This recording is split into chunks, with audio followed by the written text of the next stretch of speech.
Olá, esse é o canal Professor Chico e esse é um espaço para explicar o material digital paulista na disciplina de História no ensino médio. Acompanhe nossas explicações e se você gostou ou te ajudou de alguma forma, dê um like e inscreva-se em nosso canal. O tema da aula hoje ou da explicação é Desenvolvimento Econômico e Questões Ambientais no Brasil em diferentes temporalidades. Então a gente vai estar vendo, né, na proposta dessa aula, como que durante aí a história do Brasil, né, houve esse desenvolvimento econômico em relação às questões ambientais, né? Então a gente, através de alguns textos propostos, a gente vai analisar como é que foi a questão ambiental no Brasil. Essa é a aula 10, terceiro bimestre, segunda série, etapa ensino médio. Vem comigo. O conteúdo, então, práticas econômicas culturais e políticas dos impactos econômicos e socioambientais, tendo em vista os processos históricos de uso e ocupação do espaço. Aqui o material traz, né, um momento aí de reflexão. Ele traz um vídeo do YouTube com Ayrton Klanak, né, e traz também esse conceito dessa palavra, né, antropoceno, que é antropoceno. Antropo é humano e ceno novo, segundo pesquisadores, é a era geológica, né, marcada pela ação humana, que tem transformado sistemas naturais. Né? Então, o antropoceno foi quando o homem habitou a Terra, né, e acabou se modificando ali o meio ambiente. Então, isso é chamado de antropoceno, beleza? O material traz para a gente também alguns questionamentos, né, a respeito de. Na sua opinião, o que pode acontecer no planeta se o modelo de desenvolvimento de nossa espécie não considerar os danos causados a médio e longo prazo? Né? Então, na sua opinião, o que pode acontecer com o planeta? Né? Se esse modelo aí de desenvolvimento que a nossa espécie humana criou aí, né, não considerar os danos a longo e a médio prazo, né? Então, a gente já está vendo algumas coisas, né? Por exemplo, ó, mudanças climáticas, escassez de recursos naturais, perda de muitos animais, né? Perda de biodiversidade.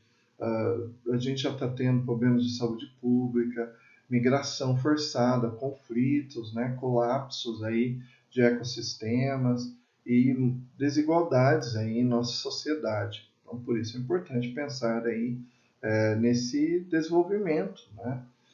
E a segunda questão é qual seria a responsabilidade do poder político, econômica dos indivíduos em relação à preservação do ambiente, né? Então é importante aí, né, que se desenvolva aí elaborações de políticas públicas, fiscalização e também aplicação das leis.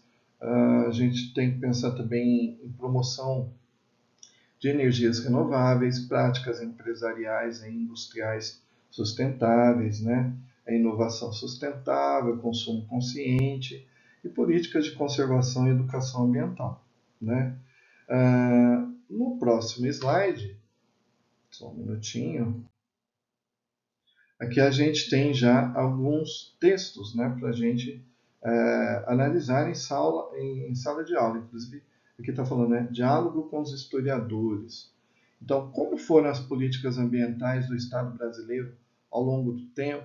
Esse texto aqui vai falar que essas políticas ambientais tinham cunho, uma perspectiva utilitarista, né? Quer dizer, a natureza está aí e é para servir o ser humano. Isso é uma visão dessa perspectiva utilitarista. Tá?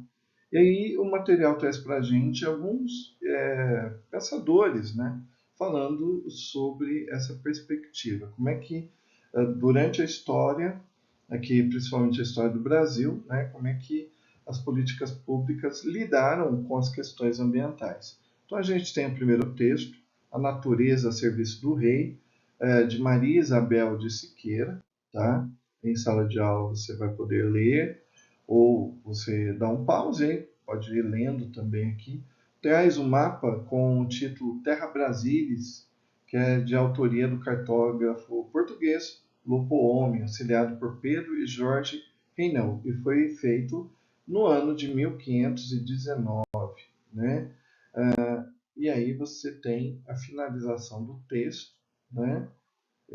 Aqui no próximo slide, tá? Depois a gente tem um outro texto aqui do Caio da Silva Prado Júnior, né? A monocultura e a grande propriedade. Inclusive tem uma palavra aqui escrita incita, significa estreia, né? Começa, debuta, inaugura, inicia.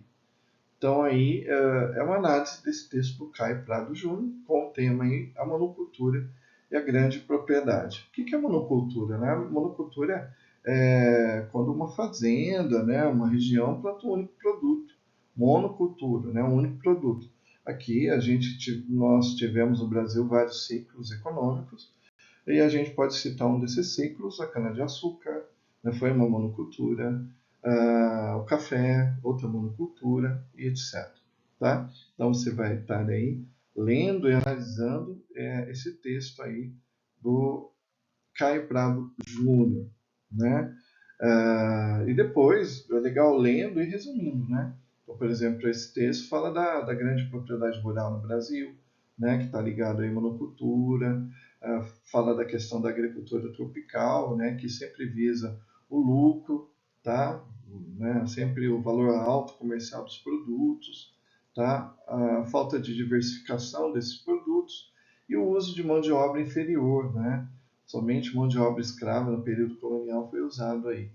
O desenvolvimento da agricultura nesse período foi mais quantitativo que qualitativo, né? Mantendo práticas antigas aí, né? O uso de métodos destrutivos, como o método da queimada, esgotamento do solo, eram prevalentes nesse período, né? E a rápida destruição da mata nativa também contribuiu para esses problemas. A gente percebe que quando a gente desvasta, né? Quando a gente acaba com a mata, você tem aí um preço climático, né? Então, o texto do Caio Prado Júnior vai estar falando um pouquinho disso, tá? Próximo slide, a gente tem o Warren Jin, né? A Ferro e Fogo, a história da devastação. Opa, vamos lá de novo. A Ferro e Fogo, a história da devastação da Mata Atlântica brasileira, né? Então, esse autor ele vai falar um pouquinho da perspectiva da Mata Atlântica, né, que acaba pegando aqui também nosso estado, São Paulo, né? E ele tem um ponto aqui dessa pintura, lavagem do minério de ouro perto da montanha de Itacolome, né? É uma pintura aí de Rugendas, aquarela, em 1835. Então esse autor ele vai falar um pouquinho da devastação da Mata Atlântica, né, durante o século XVIII, principalmente devido à exploração de ouro e diamantes, né? Citamos aí, por exemplo, Minas Gerais, foi aí cavucado atrás de ouro, né, de esmeraldas, etc. A extração de ouro resultou na remoção aí aproximadamente de 4.000 quilômetros quadrados de Mata Atlântica, né? Essa exploração acabou destruindo a mata. Cerca de 20% da faixa de ouro, que se estendia por mais de 400 quilômetros, né, ali na região de Minas, Diamantina e Lavras, toda essa mata atlântica que tinha nesse local foi destruída, né?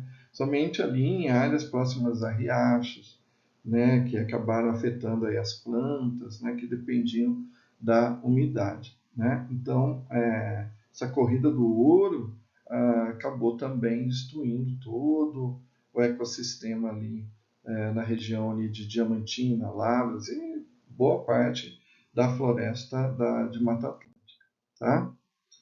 O próximo autor que o material traz aqui é o Boris Fausto, né? Grande Boris Fausto, Economia Cafeeira. Aqui ele vai falar um pouquinho de como que foi essa produção de café, né? Durante o período aí colonial, durante o Império, não é? Então o Fausto ele vai falar um pouquinho dessa exploração aí, do esgotamento do solo, né? E etc. Né? Esses textos aí, então, ele vai trazer essa reflexão para a gente de como foi a política relacionada ao meio ambiente, né? Então, em resumo, aí os textos acabam destacando a ocupação do território brasileiro como que foi frequentemente guiada aí por lucro imediato, né? E acabou tendo um monte de consequências aí para o meio ambiente, né? Que acabou sendo degradado, né? Os ecossistemas, as práticas insustentáveis, como foi citado no texto, a prática de queimada, né? Essa relação histórica entre a ocupação e o meio ambiente destaca a importância da consideração ambiental nas políticas de desenvolvimento e a necessidade de práticas sustentáveis para garantir a preservação do ambiente natural no Brasil, né?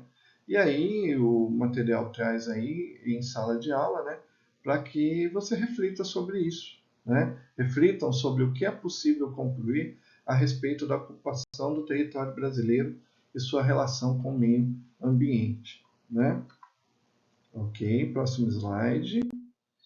Aí o próximo slide vai trazer a correção dessas indagações, né? E junto com o seu professor você pode estar aprofundando mais isso. Ok, correção também, mais outra correção. Ok, vai falar do Arranguim. Outra correção aqui do Wallace Fausto. E traz aqui uma questão do Enem, né? Falando um pouco sobre isso, né? Vamos lá, Enem 2016, a linguagem dos primeiros críticos ambientais brasileiros não praticou elogio laudatório da beleza e da grandeza do meio natural brasileiro.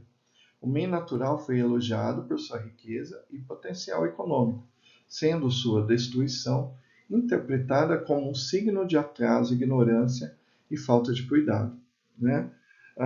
Descrevendo a posição dos críticos ambientais brasileiros no século XVIII e XIX, o autor demonstra que, via de regra, eles viam o meio natural como. Então, de acordo aí com os críticos ambientais brasileiros, o autor, né, aqui o Pádua, o autor demonstra que, via de regra, eles viam o meio natural, né, como ferramenta essencial para o avanço da nação, dádiva divina para o desenvolvimento industrial, paisagem privilegiada para a valorização fundiária, limitação topográfica para a promoção da urbanização e obstáculo climático para o estabelecimento da civilização. E aí, qual seria a resposta correta? Vamos lá? 1, 2, 3. Então, a correta seria A, ferramenta essencial para o avanço da nação, né? Então, os autores mostram que a natureza, as florestas, seriam aí ferramentas essenciais para o avanço do país, da nação, ok? E finalizando a aula aqui, né, o que aprendemos hoje, então analisamos aí, discutimos as perspectivas utilitaristas das práticas econômicas em relação aos recursos naturais nos usos e ocupações dos espaços no Brasil. Então, né, a natureza era vista com a perspectiva utilitarista, né? Se está aí, por que não usar? Então, com essa ideia, muito das nossas matas e florestas, né, nossos recursos naturais foram degradados, ok? Finalizamos aí com a tarefa São Paulo e terminamos aqui essa discussão. Espero que você tenha gostado. Curte, deixa o like aí, deixa um comentário, tá? Assim que a gente puder, a gente pode responder para você. Um abração, até a próxima aula. Até mais.